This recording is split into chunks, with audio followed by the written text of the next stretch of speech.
Give me a minute.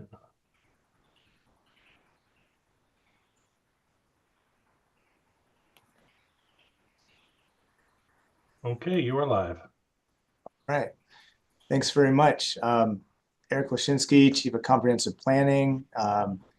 We're convening what I think is the fourth meeting of the West East Express Stakeholder Committee.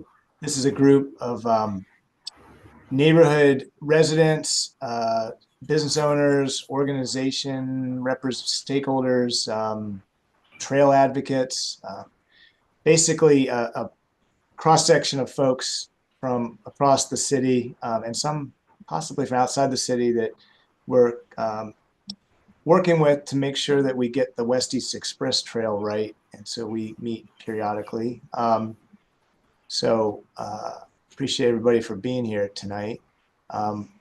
Brian White from our design team is here, Mead Hunt, and Brian Callahan from the mayor's office. So we'll just dive right in. Want to give an update on the project and just kind of share where we are with the design and I think since there's a small group tonight, just interrupt me along the way. There's nothing too formal about these meetings, so let me go ahead and share my screen. Bear with me.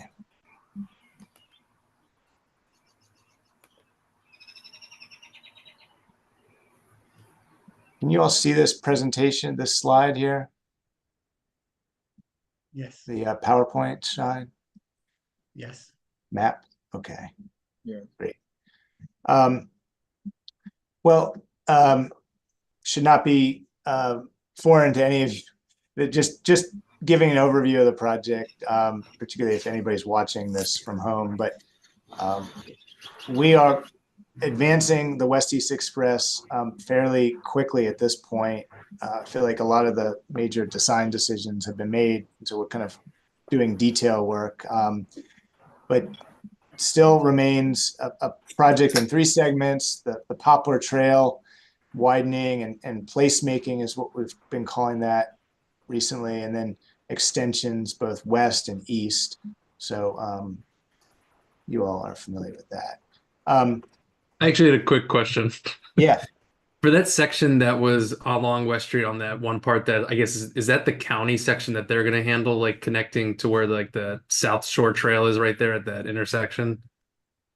You talking beyond Gibraltar? Yeah. Yeah. Well, what we've been envisioning for that, it really should be a state or county project. It will connect to the South Shore Trail. You're right about that, which is along Maryland to Solomon's Island Road. But because when we did a feasibility study for this section, really it's so tight trying to shoehorn it in where the businesses are along West Street. They looked at a couple alternatives. One was going down Old Solomon's Island Road to Somerville and then connecting across Solomon's Island Road at Somerville. That makes more sense in terms of space that's available, but certain people will probably just continue down West Street if it's much shorter. But we really want the state of Maryland, M.SHA, to be more engaged on that section. We feel like it doesn't make any sense to squeeze in a major bike corridor into a roadway that already needs other fixes. So we're really trying to get M.SHA to make this a priority. It's in the Anne Arundel County priority letter that they do annually, as far as I know. And we're just trying to elevate that segment. I think as we get closer to breaking ground on the extension that ends at Gibraltar, I think it's going to really make the case for it. That we have this like 2 to 3 blocks left, and Yeah. so. But there hasn't been anything formalized with SHA. No. Okay. No, and you have some properties along there where you have angled parking that backs into west stuff that they would never allow today. But I think there's also room to, I think, tighten up the lanes along West Street and I think gain some more space there. We also have, there's likely going to be a development project in the shopping center where, where the cannabis dispensary is, and they're going to be, I mean, that's not a formalized project yet, but we're starting to hear that there's interest in redeveloping that site. And I think, they would be doing a pretty major improvement along West Street as well as part of that project. So there's a few things in the way. I think we're definitely staying focused on it. It's pretty key to making sure this eventually connects somewhere. So, I guess it does, it does raise the question, is that section an active project? Like, is it in the county CIP, even if SHA is largely the one that's going to do the work? Leaving it to SHA just really worries me. And then we have a trail that just terminates in a miserable spot on West Street. If we don't get the connections, or just, I know it was in scope when that original study that Bikeways funded study was done. It was in scope all the way to the double T to pick up the South Shore Trail connector. I get that the city can't take that on. Most of that is outside the city bounds. West Street is SHA Street, Maryland 2 is. I'll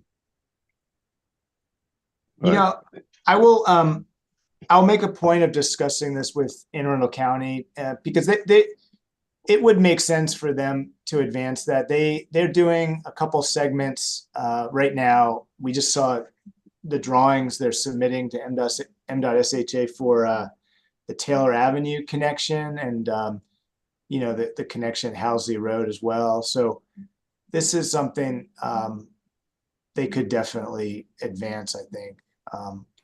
Eric, let's also mention it to Gavin. Maybe he can send a letter or make a phone call to, higher up at MDOT or whatever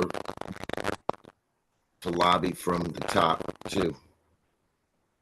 Yeah, your points are well taken. I think we can definitely try to get this thing in motion so it's not we're not just starting it at the time we're finishing this other project.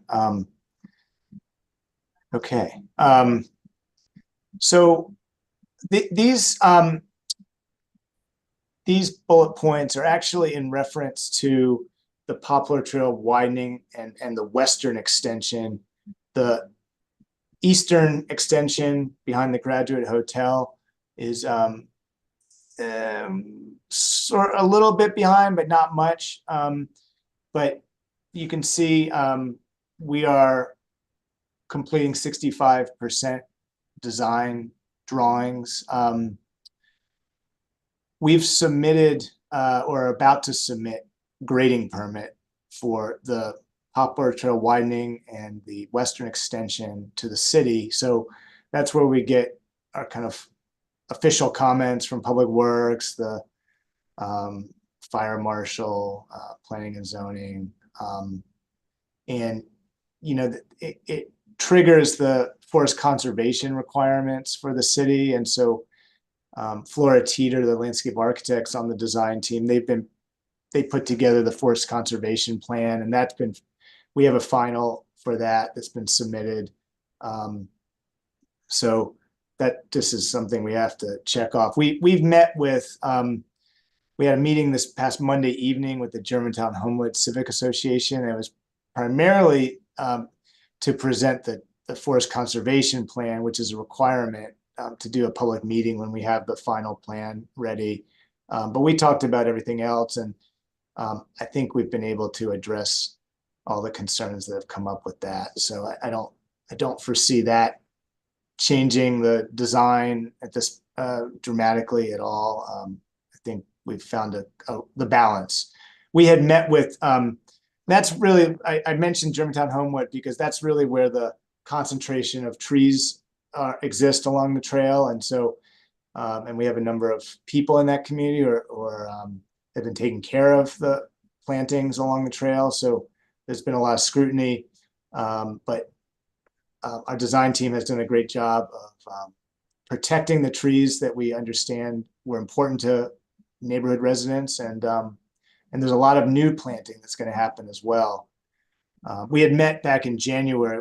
It was last time we met with this committee, and we met with Germantown Homewood at the same time and got a lot of comments on. We had presented our preliminary forest plan at that time, and so yeah, we're going to be moving into 100% documents pretty soon, which is exciting, and I think we're anticipating breaking ground in early 2025. That's probably the soonest at this point. So Eric, I just want to make sure I understand the scope of this slide, because at the bottom it says Poplar Trail widening. I get that, but and extension. What is right? What So does that mean? The western extent, that portion from Admiral Drive to Gibraltar. Now, Okay. okay. The inner wheat, as we call it, the eastern extension, we just kicked off the phase getting to 65% for that a couple weeks ago. It was a little bit behind, partly because we were trying to advance the other sections, and we'd really kind of taken that level farther than the others to begin with.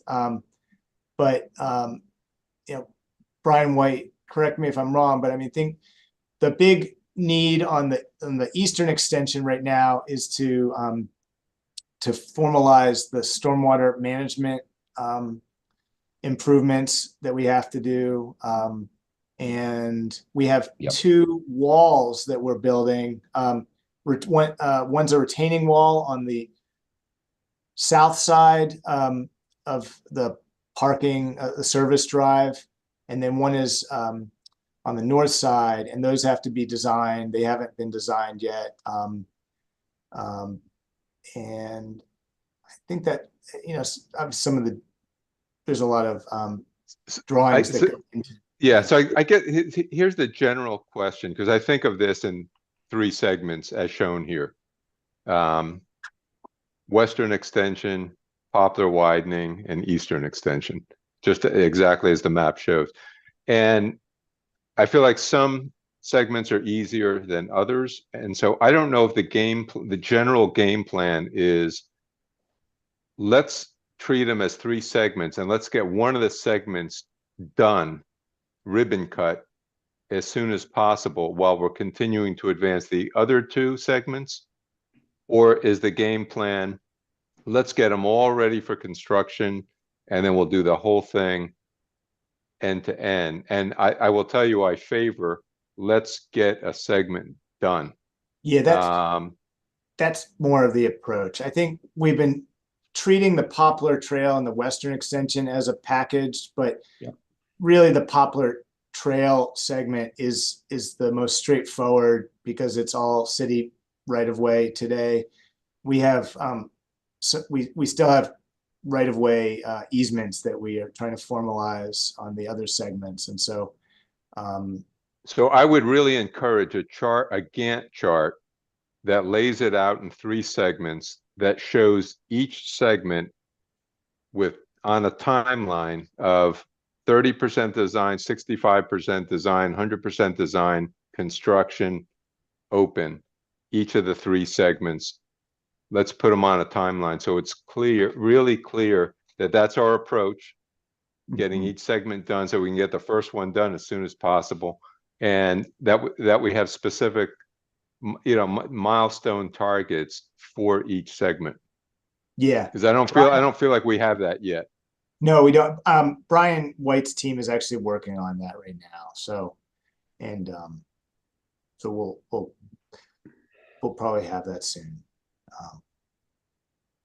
Do you see the eastern extension possibly starting construction in 2025, or is it like much further behind the other 2 sections?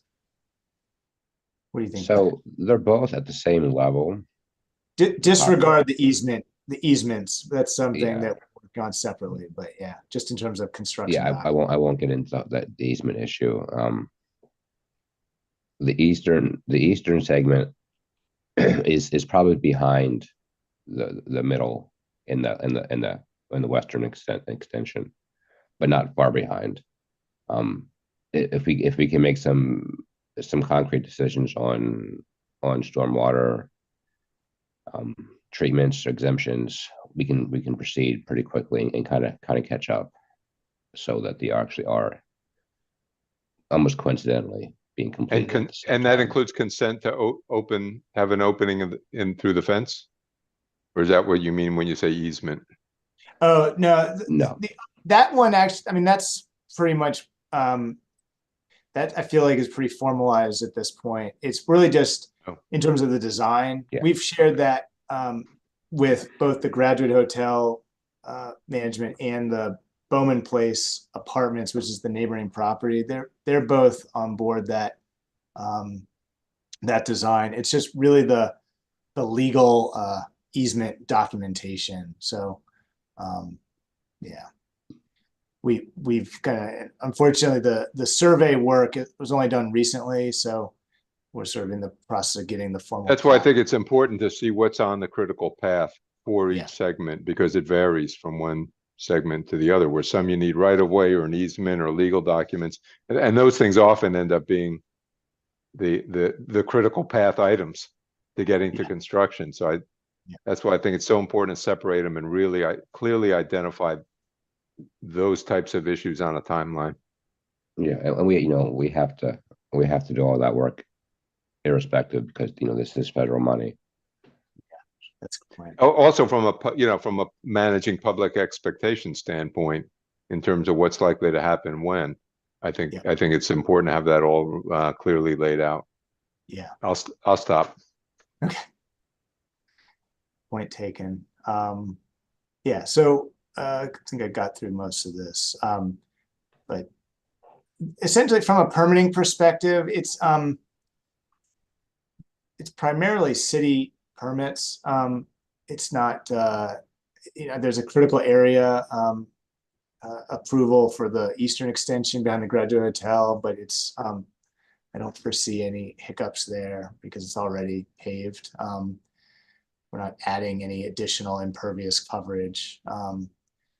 And yeah, I don't think there's no other permitting that you're aware of, Brian White, is there? It's just all pretty much city.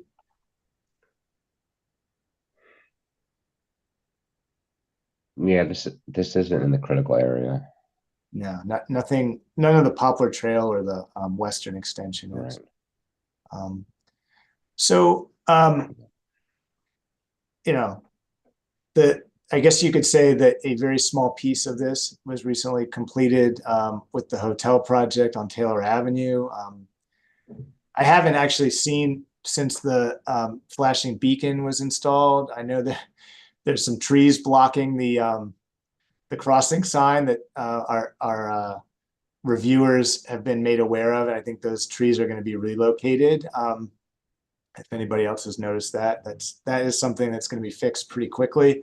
But I've heard good things from folks. I ran into Brendan Boyle, who's on this committee, the other night, and he spoke favorably of the way this is already starting to slow traffic through the intersection. So if you haven't seen it, go check it out.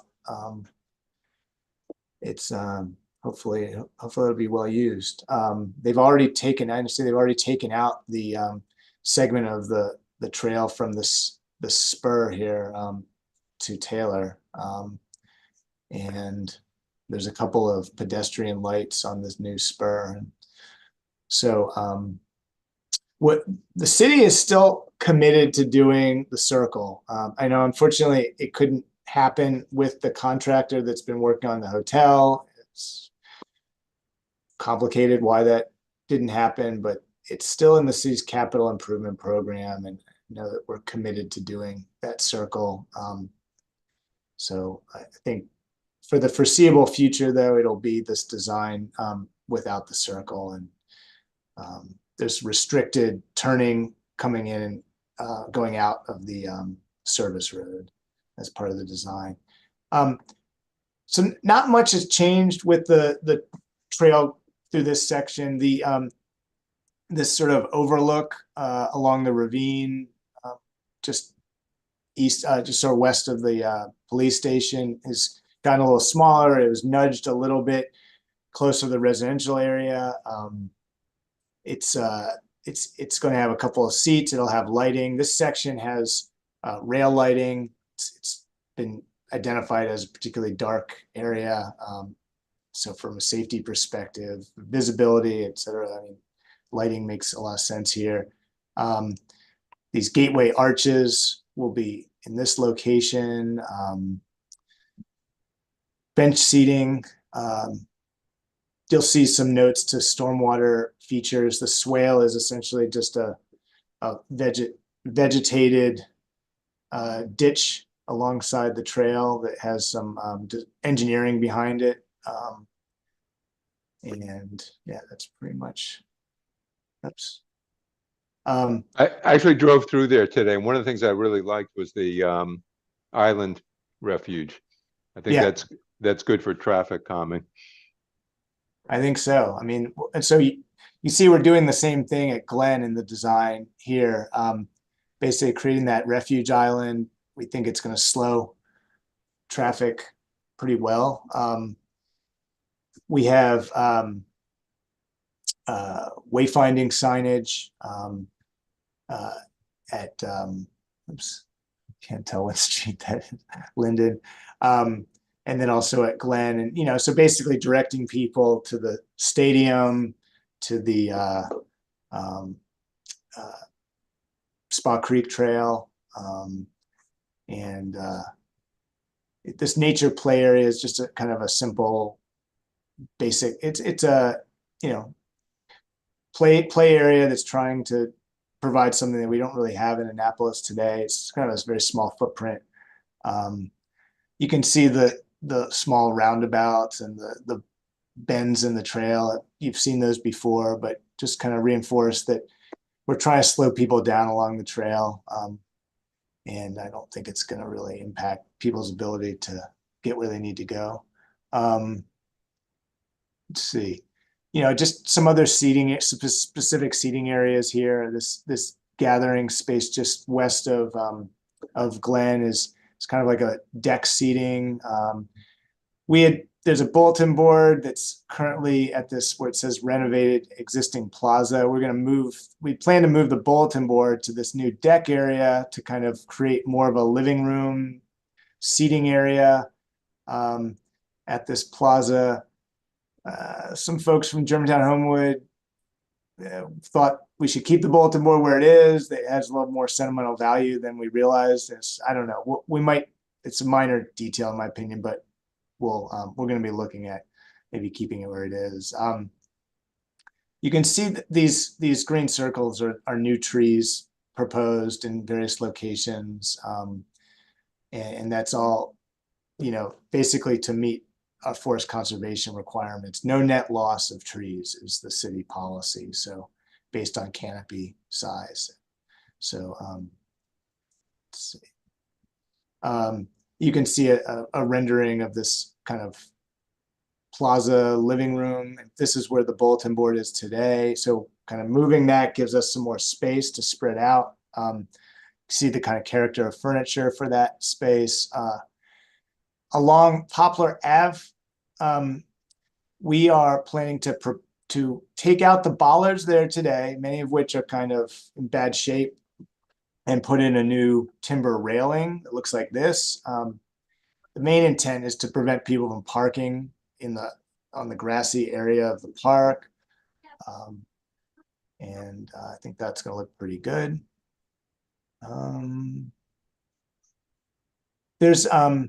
Yeah, I mean, I guess at Glen, I also want to reinforce that there's going to be better visibility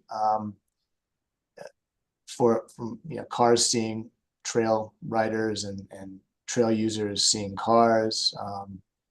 And I think there's some stormwater improvements in here too. Let's see. So here's kind of a typical section through the Poplar Trail improvements. You can kind of, it's it's not we're being very surgical in a way here. So you can see the light mounted to the existing power pole. That's how we're doing the lighting here. So we're not putting in new runs of wiring. We're really just trying to use the infrastructure that's there. We think that'll be sufficient. And, I think there was kind of a, not a lot of consensus, it seemed, on having lighting throughout the whole trail, where every single inch is lit, so people are concerned about too much light, too little light. So this, I think, was going to be a nice balance. This is a decorative fixture that's kind of a standard product that BG&E offers. So it'll be easier to replace if something goes wrong with it. And then as you get towards this, beyond the school, or at the school, you can see we have a fitness station. We have the pump track in here. We have a water fountain actually right here. And more wayfinding signage. One of the comments that was made on Monday at the Germantown Homewood meeting was, where we have this crossing to get to, this is the library access drive right here. There's actually no sidewalk on this western side of the access drive. So we're going to add a crosswalk right here so that if somebody crosses from the trail, they can get to the sidewalk. I think it was a good observation. Is there a cut through right there on the trail? Yeah, right. There is a so you can, it's actually an existing path. So we were basically not trying to create a new one right here, but we're just kind of using that, and it goes alongside that plaza space. So that's partly why we got into this situation. All right, go to the next slide. All right, so we're at Admiral Drive. We're actually still showing, even though it didn't end up on this plan, we're still planning to do a pavement treatment on the intersection, kind of a brick look. Even if it's not actual brick, it would be kind of a stamped pavement or something that is different than the roadway asphalt, so that for drivers, they're going to notice it, and it'll be different, and hopefully slow them down. I think there's, even though at this point we do not have a flashing beacon here, I think there's some likelihood that it'll eventually get put in. I think we wanted to see how it works without that, but it will probably end up there, in my opinion. What about an island at that one? Yeah, so I mean, Brian, do you want to? The space is really limited here. That's really the tricky part. We went through the whole gamut of options, John. Yeah. On this, and the bigger issue is that the bus is making the right turn, left turns in and out of that intersection, kind of wreak havoc with what you can do there. Got it. There is a mistake on that section, that typical section at the bottom of the page. It says 8 feet wide, but that's a 10-foot path. Oh, right. Yeah, I'm not sure why it says 8 there. And we are widening that crosswalk, though. We're making it a wider crosswalk than it is today. the trailhead, we had previously shown it sort of a little bit west of the intersection, kind of up the hill a little bit.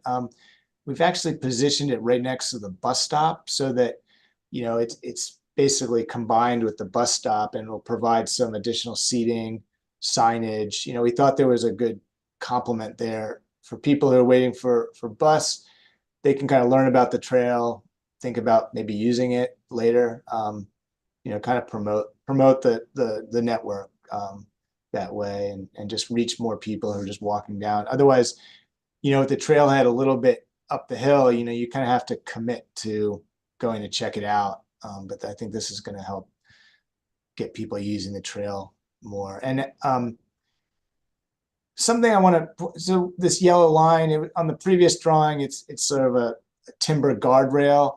That was our intention, was to do a timber guardrail. We had, that was what we had been showing previously. We met with the property manager of Annapolis Gardens to share the project. We actually do need an easement through here along the Annapolis Gardens property. And the developer representative that we met with was fairly firm in wanting a fence along this location. It's not our preference. We didn't think it was necessary. They were unequivocal. So what we did was we tried to find a fence that would be a lot nicer than your typical standard picket fence. We found this kind of decorative panel fencing. We're going to paint it in color. It's again, not our preference, but this is something that the property manager that the housing authority works with for Annapolis Garden was very firm. And they said, you know, let's see how this trail works. They certainly don't want to close it off at Admiral Drive. I mean, they recognize that that's sort of the major access. They did not want to provide access at, I think it's Bowman Drive. And, you know, we pushed them a bit. They really, they want to see how this thing works. They felt very strongly that the sort of improvements that have happened in this community over the last several years were sensitive, and that this might have the potential to change that. You know, it's not a lot of documentation to prove that, but So so the folks that live there have no access other than to go down to Admiral? yeah, I mean, it's not that far, to be honest. I mean, Yeah. you know, it would have been better to have this access at Bowman Drive, no question. But yeah, everybody will basically enter Admiral Drive. We're still looking at some access points from West Street as well. So this is the car wash that recently acquired an adjacent long linear property with previously had a pink house on it. We've let staff in our planning and zoning department know that are managing this project that it's important that we have a pedestrian connection, you know, at least minimum a standard sidewalk that can get people from West Street to the trail right here. So we're hopeful of that. I mean, I should say, you know, the property manager for Annapolis Gardens, they, we did get them to sort of agree that, you know, there's potential to have that Bowman Drive access. You know, they didn't say it would never happen, but they kind of just want to wait and see. I mean, it's unfortunate, but I think I'm pretty confident that the neighbors will want it. I mean, the residents, and hopefully they can chime in about it. And there is, I'm looking at Google Map, there is continuous sidewalk from along Admiral for them to get to the trail, right? Yeah, Like from, yeah, definitely. okay, I thought so. Okay. Yeah. Okay. So we're still putting a sort of a little trailhead right here at Bowman Place in hopes of eventually opening that up. That's kind of the goal. You see new trees along the stretch here, where there's really almost no trees. So that's going to be a big improvement. Let's see. And then as we go along this long warehouse, the Merritt property, we have this mural opportunity, and we're going to work with our Art and Public Places Commission on that. You can see meadow planting in front of between the warehouse and the trail, kind of like low maintenance planting. It doesn't have to be mowed every few weeks, more like twice a year, perhaps.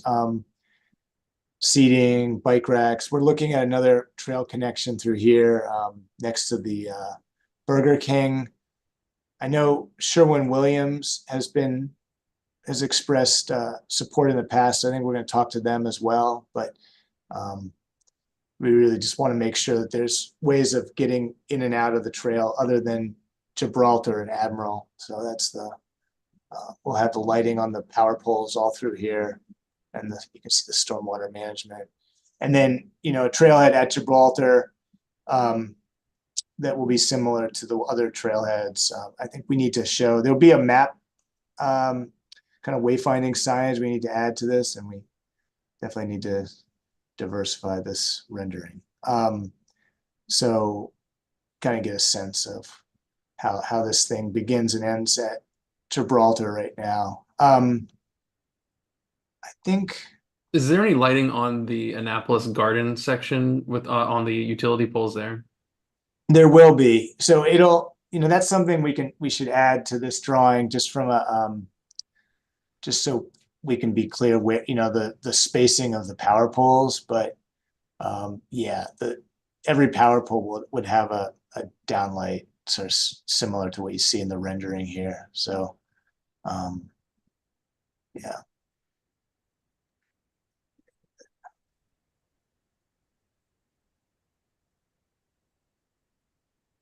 I can't recall the spacing of those power poles, but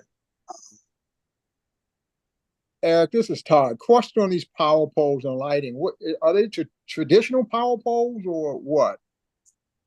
yeah, they're traditional. I mean, I think the way you see them in this drawing on the bottom here is pretty much what they are today. In terms of they're, I guess, high tension cables running along them, but they the pedestrian lights are going to be lower on the pole. So the idea is these aren't like parking lot lights or highway lights, but something that's more appropriate for a trail condition. So maybe about 22 feet off 22 feet off the ground. Yeah, give or take. So that's the idea. I think if part of this is, we want to see how this works with the lighting. I mean, I think if it doesn't seem like it's enough through this stretch, we can probably add more. I think it'll be good, but it's, sometimes we just got to see, the bulbs can be amped up too. So we'll see, but I think this will be, I think it'll be pretty adequate. So I don't know. That's not in my league, but would like colonial lighting, is that appropriate for anything like this? Something a little bit more attractive. I don't know. Well, colonial. So the fixtures actually they are kind of decorative. Now they're not on posts. They're not like, like a light post that goes to the ground. They're mounted on the power poles, but the actual fixture, which I don't have a detail. I may actually have it in my files. I don't know, Brian White, if you have. I'll pull it up. Yeah, see if you can find it. Throw it in the chat. It'll look more decorative than your typical fixture, Todd. They have a variety of standard fixtures, and this is the one that is sort of the intended for historic communities or places where the aesthetics are more important. So I think it'll look pretty good for this, but see if we can pull up a detail of it. Actually, Eric, just so you all know, the chat function is disabled for public meetings. Oh, okay. Maybe if you email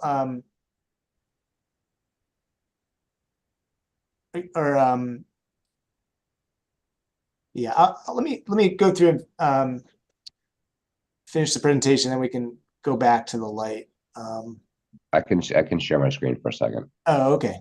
Are you able to share? Hopefully. Okay. Maybe I can. You are a panelist. I can. Eric, I think you have to stop sharing and then Brian. Oh, you're right. Yeah. Okay. Let me do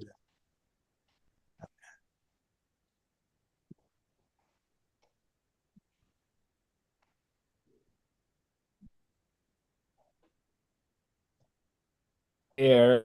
Word on the particular choosings for the things. Just wanted to reiterate, if they could be native plants, that would be ideal in my mind. Check. Yeah, check on that.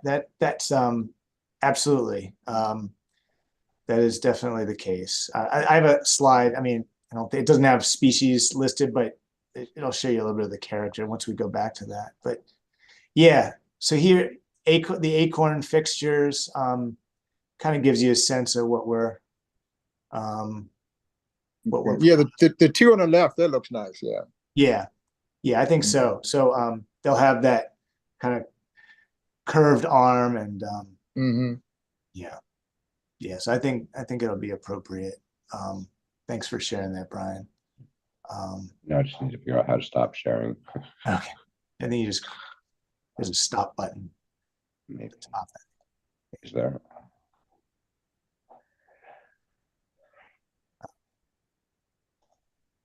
You see that red button?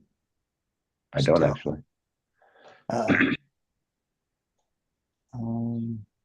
It's usually like right next to the green bar at the top.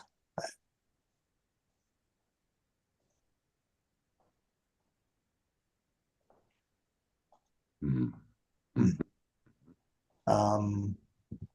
There you go. All right. Okay, let me go back to the. I think there's just one or two more slides. Let's see.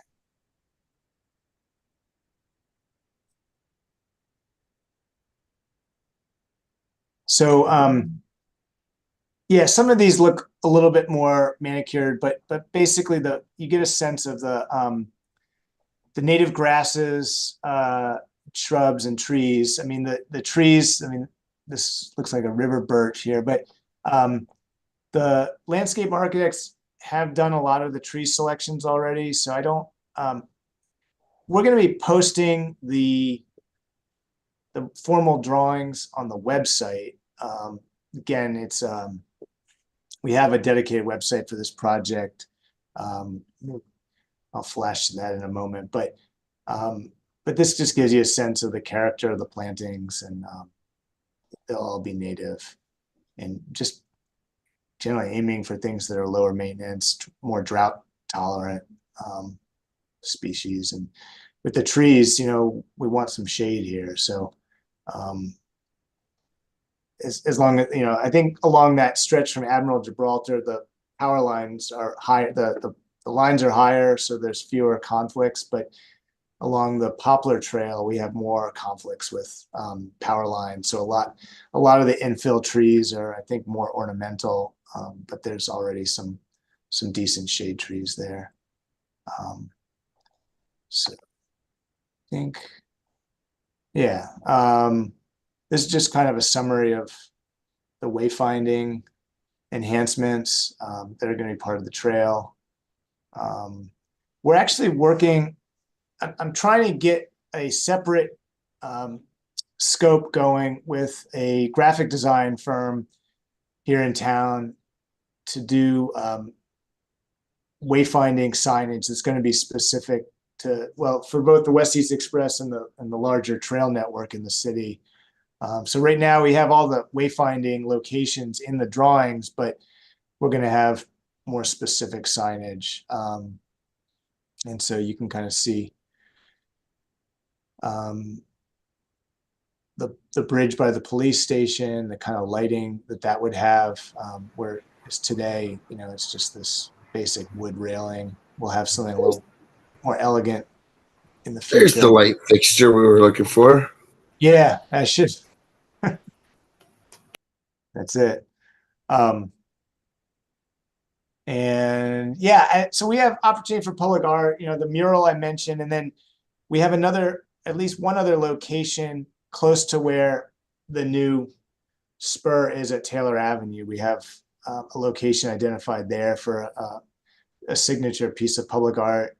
I think we have a few other locations, but I think this is something we will probably try to do this as a cohesive project. It may not be the same artist that does all the pieces, but commission them at the same time so that they're part of the same group. And yeah, I think it would really complement the trail.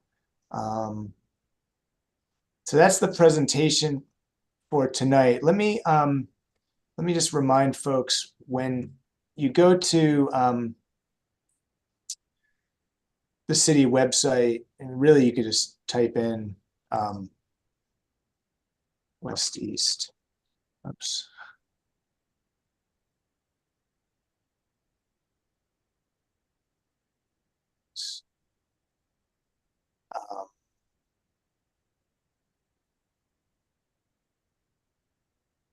So it's on the planning and zoning website, under our comprehensive planning section, and then we have a bike network, and it's part of that. We've made a lot of upgrades to our website recently. So if you go to comprehensive planning and you click on bike network right here on the sidebar, it takes you to this new page, and we have status on all of our active major projects. We have a page on the bike and scooter share program.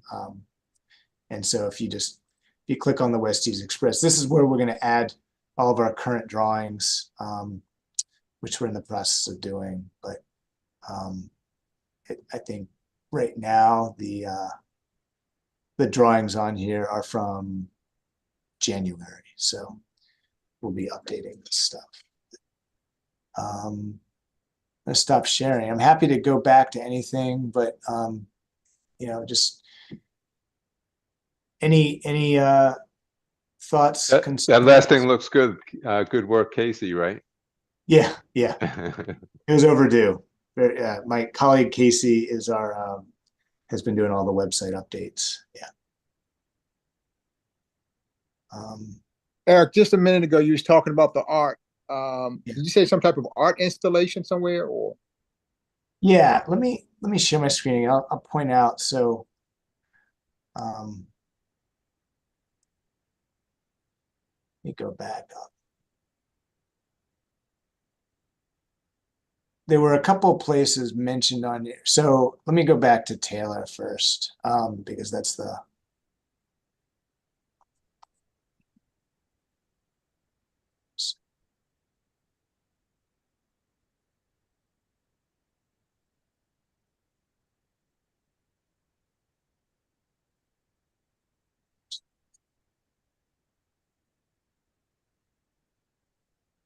Okay.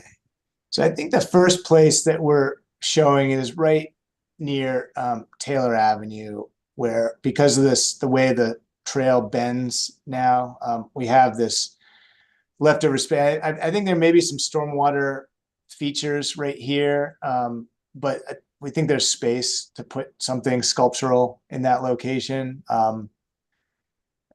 We haven't defined it really what it would be, but just in terms of a place, that's really the first location. And then if you go down as you get closer to Glen, near this nature play area, we have another spot identified right here. And then, oops, wrong way.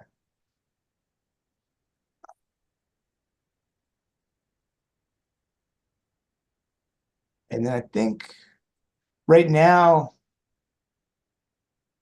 trying to make the best thing out of the fencing. I wouldn't call it public art necessarily, but this fencing we're trying to make into something that's not your typical security fence. And then really that mural along the long warehouse would be kind of the third location for public art. But I think that there's opportunity to maybe be more open about where the public art falls within the trail. And I mean, I've seen public art commissions where you select the artists and they're really given an opportunity to kind of identify other opportunities that might be interesting. Like, for example, at some of these sitting areas, this plaza space, the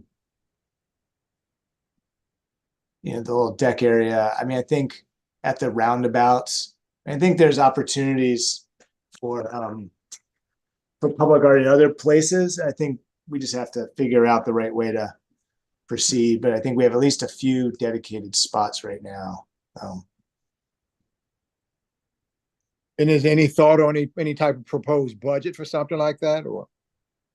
Unfortunately, no thought yet. I think that I have some experience in doing these types of projects, and I have a good sense of what you would want to have. So, I mean, I think that sort of spitballing for like, you know, a significant sculptural commission, it's probably going to be in the like, you know, $50,000 range, or somewhere between 25 and 50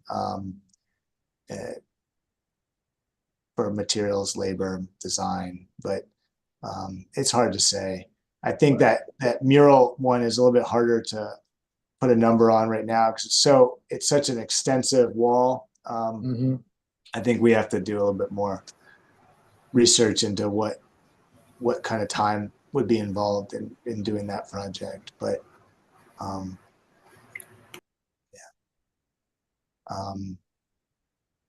so yeah, anything else on people's minds?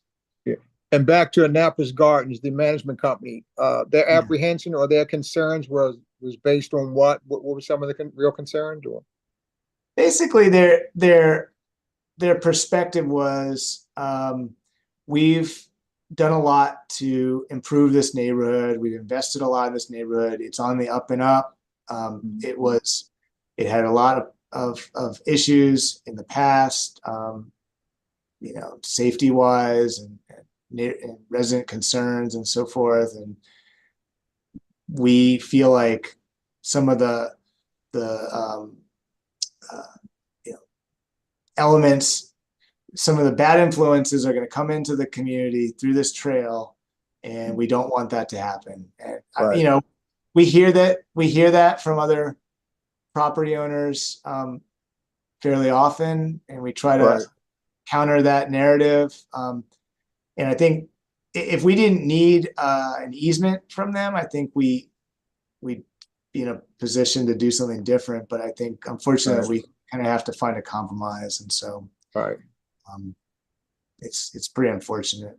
But I try to stay open-minded about these things. Like we have a, you know, it's kind of ironic, I guess. You know, on the eastern section behind the Graduate Hotel, you have the President's Hill neighborhood that's you know, along West Street and between the Graduate Service Road, and they don't want the residents there don't want the direct access, even though, you know, we offered it, and they don't want. Some of them don't want it. Some of them, you're right. Some of them don't want it. And so that's another situation where, you know, we think it'll make its case once it's there and people want to have direct access to it. I think in both of these locations, I think you're going to see direct access. Now we are providing the direct access to the Clay Street community at Rideout Street and Pleasant Street, and that's really important. I'm really glad that we haven't had to compromise there. So yeah, that's the status. But Is there any data out there with you know, with trails and stuff that end up coming to light, and statistics of, you know, whether it's crime or what? I mean, because you hear that from a lot of people. People tend to not want something, you know, with a trail or bicycle paths or whatever. The first thing is it's going to bring in an element. I know they got that going on in up in like Glen Burnie, Brooklyn Park area with the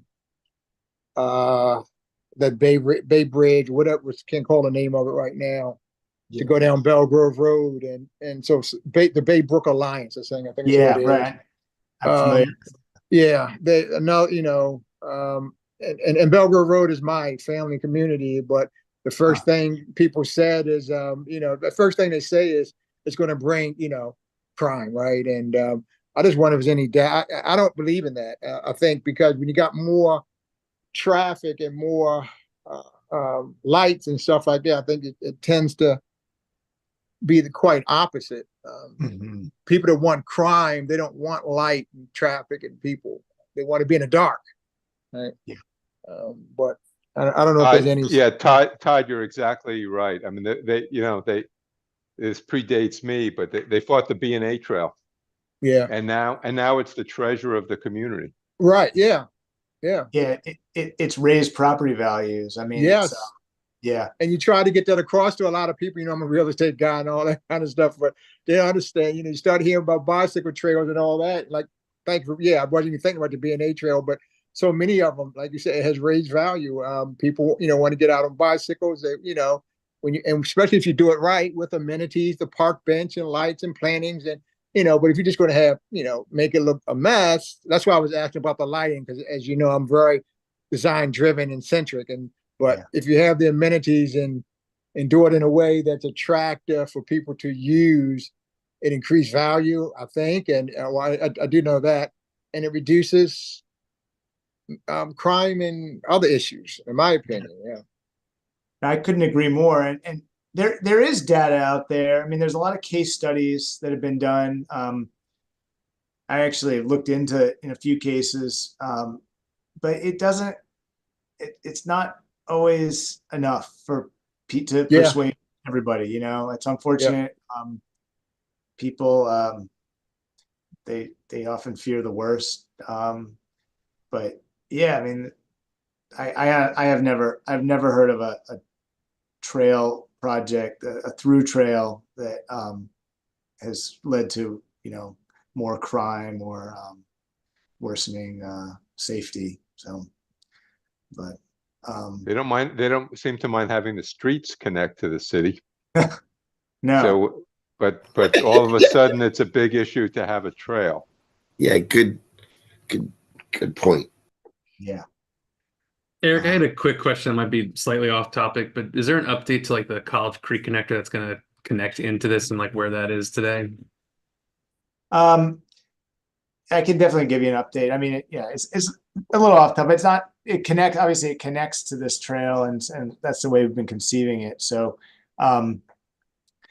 so we have been conceiving that project. This is for folks who are not as aware of this project. It's the let me go back. I'm going to close this.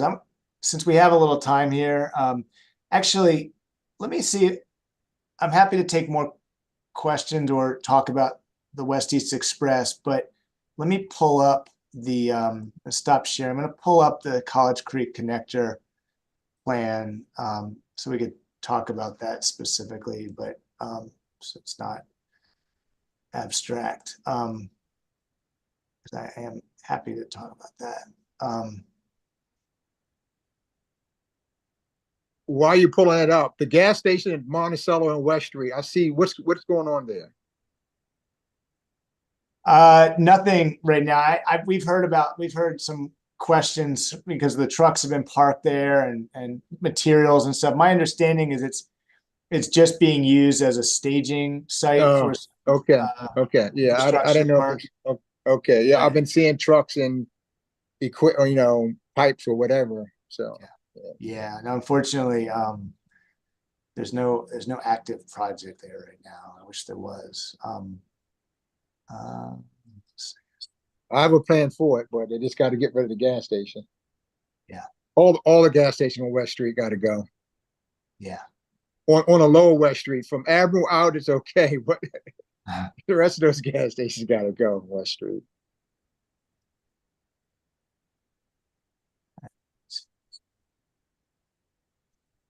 Okay, let me share my screen again. And again, we can go back to West East Express. So this is the College Creek connector trail that Hugh mentioned. It's a pretty big idea. You can see the beginning of the West East Express is right here at People's Park, where we would have a trailhead, and this is West Washington Street right here. So that's really the beginning of West East Express. We want the College Creek connector to begin and end at that location as well. And so along Calvert Street, you know, we have the space to bump out the parking that's there and have a two-way cycle track along Calvert, where the green lane is here. And then, so we've conceptualized this project as into segments, kind of like the West East Express, where it's not really clear on this drawing, but essentially from King George Street, which is right here, to St. John Street is one segment.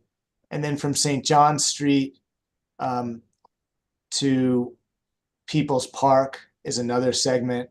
And then from this kind of spur that goes around the cemetery is a third segment. We've been working with various stakeholders for a while, and the section along the St. John's waterfront has been the most challenging to find some consensus on with the campus community there. I think we'd have more latitude to do the trail if we were not needing to go through their campus, where you can see this kind of meandering path from King George to the waterfront. Because of that small segment going through their campus, it's turned into a much bigger discussion, and we've had campus events. We've met with leadership. We had a presentation to the St. John's College board, and unfortunately don't have their full buy-in yet. So what we're doing is we're going to be advancing the section from St. John Street, which has this direct connection from the Bloomsbury Square community, who've been very supportive. And it will go underneath Rail Boulevard alongside the St. Anne's Cemetery. And we'll do this piece that wraps around to Northwest Street, where we would have improved water access with this floating pier. And St. Anne's is also very supportive, the parish. So essentially, St. John Street to the West East Express, it's not the connected trail that we have in mind, but it would be substantial. It would be a recreational amenity for sure. And then we have a separate project that's coming in from the Maryland 450 that would come over the College Creek Bridge. And I think, we've said as much to St. John's College that at some point you're going to have a gap. It's going to be pretty evident. And I think at that point, I think that might force some decision making, so we can really complete this network. But what we're planning to do, and just in terms of expediting the parts of this College Creek connector that are outside of the St. John's frontage, we're planning to go to kind of a design build process where we can basically select a team that includes both design and construction capacity, and that we can kind of cut through some of the bidding process that would normally be needed. Brian White's team has gotten us to this point, and we're just trying to expedite the process at this stage. And since quite a bit of this is boardwalk, there's a lot of construction companies in this area that have familiarity with just doing that kind of construction. So, I mean, there's definitely some issues, some detail issues here along the cemetery that are not boardwalk, and we'll definitely need a team that has experience with real kind of sensitive situations. But that's how we're planning to advance this. So we put a funding request into Congress a couple months ago for $3 million through the earmark funding process. So hopefully that will come through. We're hopeful. And Eric, you may have mentioned it already, but there's the other project from the Naval Academy Bridge around the bend to Taylor over to the stadium.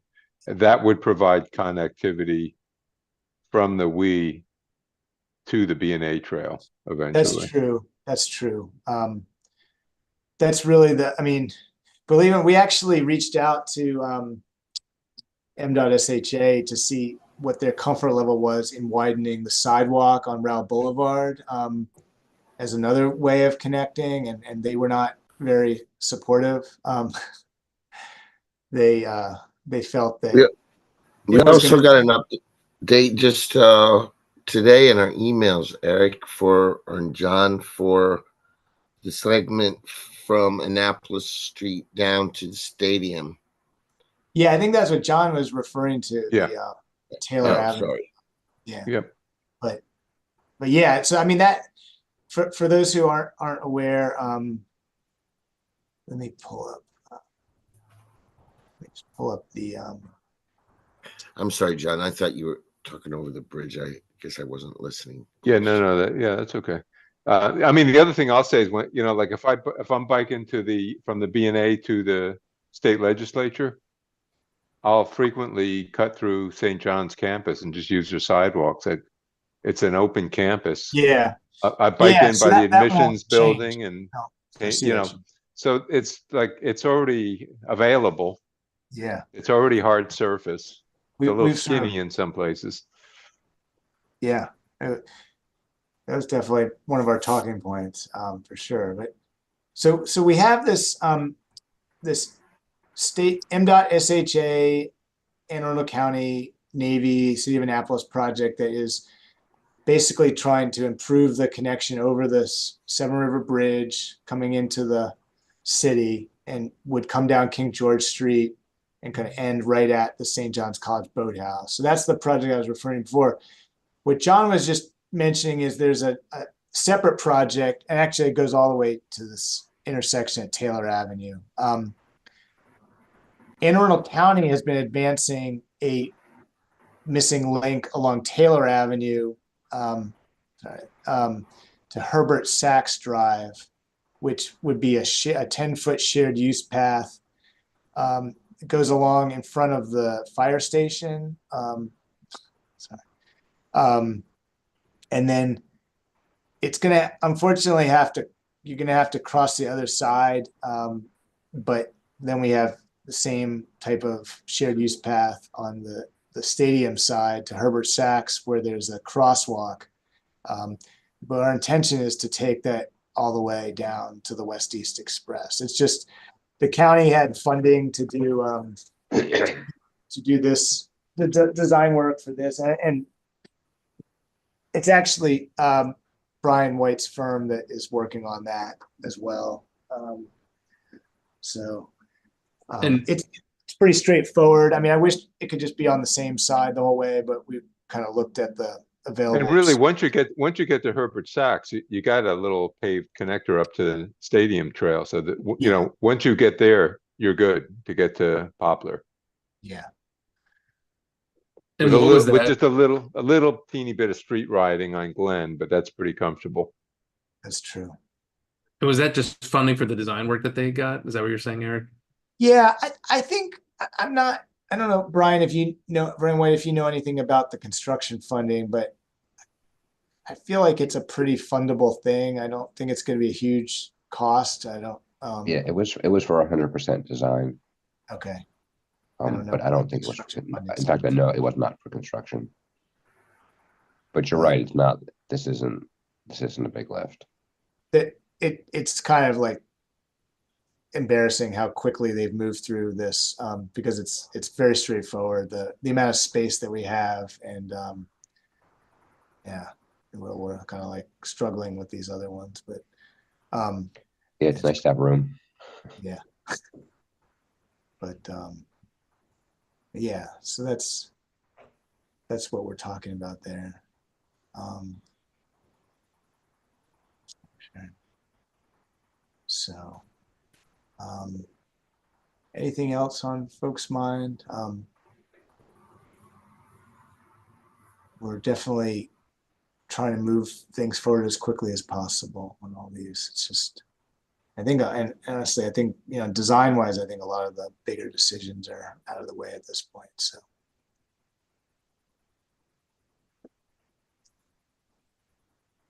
Looks like you're moving along good, Eric. Appreciate the work. Sure. Thanks everybody for being here tonight. We can probably adjourn, and we'll be back in touch probably sometime over the summer with the next update. So Good Thank Friday. you, everybody. take care. Thank you. Have a Thanks. good evening. Thanks Thanks, all. everybody.